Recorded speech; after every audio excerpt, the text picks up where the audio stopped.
내 이름은 김유진. 우리 아빠와 우리 엄마 사이에서 태어나 아빠 성을 따라 김유진으로 지어졌다. 만약 내 이름이 윤유진이었으면 어땠을까?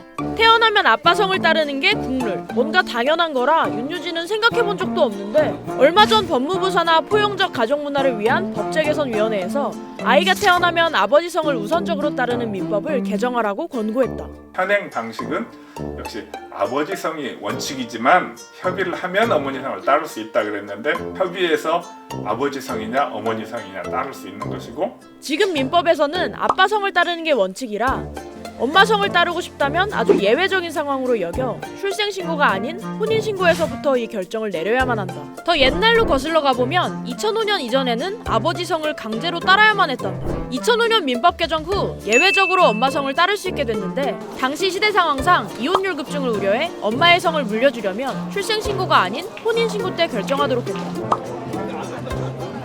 하지만 이렇게 예외적으로 할 수 있는 것에는 여전히 어려움이 있다고 해 실제로 엄마 성을 물려준 분에게 직접 들어봤다. 저는 이수연이라고 하고요. 작년 12월에 딸을 출산을 했는데 제 성인 이씨를 붙여서 이재나라고 딸아이의 이름을 지어줬습니다.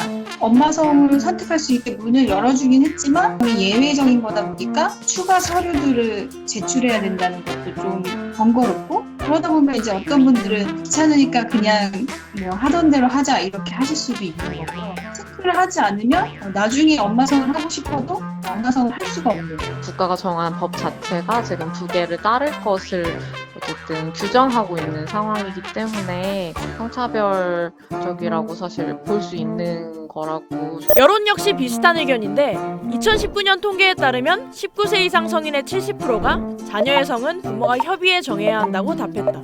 법제위의 이번 권고에는 혼인신고 때가 아니라 출생신고 때 부부가 협의해 자녀의 성을 선택할 수 있다는 내용도 포함됐다.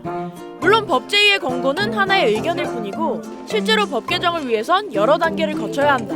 이제까지 엄마의 성을 따르는 것은 늘 복잡한 절차를 거쳐야만 하는 예외였다. 예외로만 선택지에 있는 것과 처음부터 선택지에 있는 것, 둘 사이에는 생각보다 큰 차이가 있지 않을까? 윤유진? 나쁘지 않단 말이야.